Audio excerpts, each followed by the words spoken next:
Hi, I'm Lou Beechy, the Creative Director for Heartfelt Creations. Today I'm going to share some tips and techniques using the Countryside Evening Collection. The first thing we're going to do is use the Decorative Blossom Corner die. This die is very intricate, the possibilities are endless, so I invite you to follow along with this video. This is the Decorative Blossom Corner die. This is the large one, this is the small one. Both of them you can do the same thing. We'll be using the smaller one today. So to get started, you will want to take your small corner die or your large one, whichever one you want to use, and grab your die cutting plates and a piece of paper.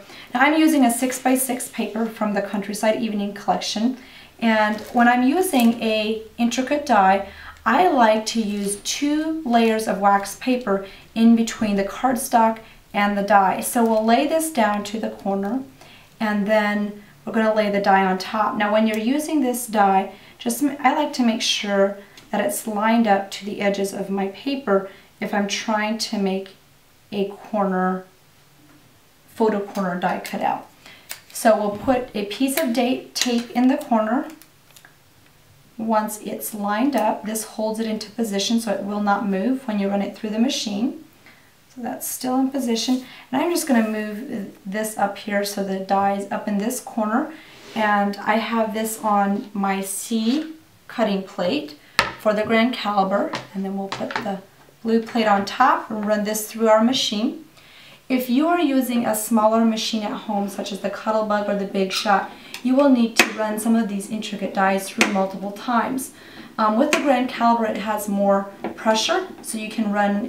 It'll take like 1 or 2 passes. I just ran it through until it was cut out, and I'm just backing it up so I don't have to run the entire plate through with 1 pass. So we'll bring this out. Now with machine, if you're using a machine that has less pressure, some of these intricate dies are still not cut out. So if you pick this up and it's not cut out yet, you'll want to just rotate your die like 90 degrees on your plate. This moves position and makes that it cuts out when you run it through again. Now this one is cut out completely, and because you use the wax paper, this will remove very easily. Actually, let me bring it up this way. This will remove very nicely from your paper. And then just release the tape very gently. And you can see this is all cut out. These pieces will just pop right out.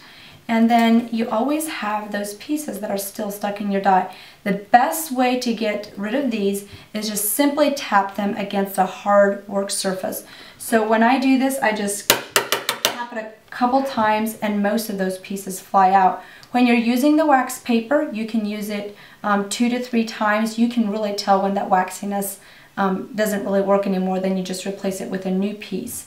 So at this point, you've got your corner.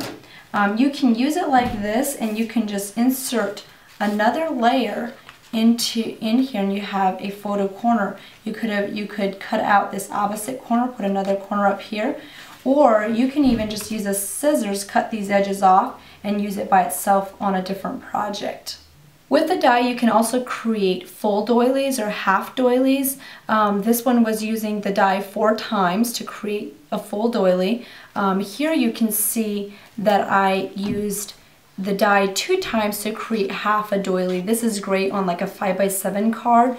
To continue with this doily, all you have to do is basically lay your die on top and just bump it right up against this edge, and then press your tape down, and that's moved into position to cut your 3rd cut. And then the 4th one would go right into this corner right in here.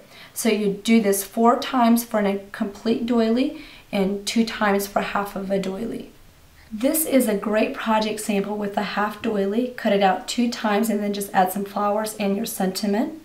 And then up here on this card, we cut out the large corner 2 times. We put one up here on this corner right here, and then one up here, and that created a narrow card. And then we just added one of our sentiment blocks from the Countryside Evening Collection along with some flowers. Along the side, we added some of our floral swirls and then a little bit of posies. Over here, we've used the photo corner insert. Just added some of the pattern paper along with a saying and some of the flowers. This is the Countryside Evening Paper Collection, features beautiful blues, greens, tans, and browns. There's 24 double-sided sheets, 2 sheets of each collection, and many of the images on these sets are reflected in the stamp images. So you can create a lot of florals on top of these floral swirls or fences and fence posts. The opportunities are limitless with this collection. I love the colors, and I love that it's gender neutral, so you could use it for guy projects, or with some of the lacy effects you can also do some very shabby chic projects as well. So this one has 4 corners of the swirls with the little flowers. It makes it perfect to add your own flowers on top of these images. These are great to cut into 6x6 squares and create cards. I like to also use the 5x7 cards with these papers as well. So these are these sentiment blocks that you can just cut out and use on your project. And then we have the journaling blocks that you can add flowers or stamp your own sentiment to this one. These are the stamps from the Countryside Evening collection. These are designed so that you can stamp them in the background and then add some of the flowers that you already have from Heartfelt Creations to the top.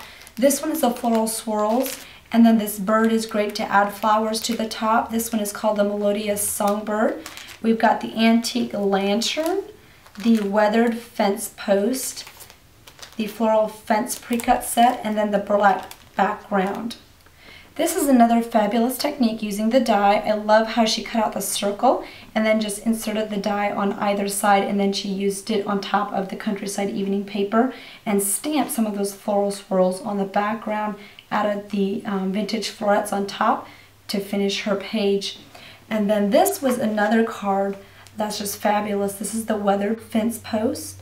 She added little posy flowers to the top. I love the detail, the sponging, and just how everything just flowed so well together.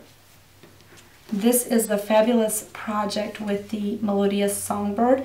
Again, adhering the little posy patch flowers on top creates a dimensional project, and then she used the corner die on the bottom. So as you can see, the corner die is so versatile and so fun to use. Thank you so much for joining me. It has been a great pleasure sharing these tips and techniques with you. If you need more inspiration, visit our website at heartfeltcreations.us, and we will see you next time.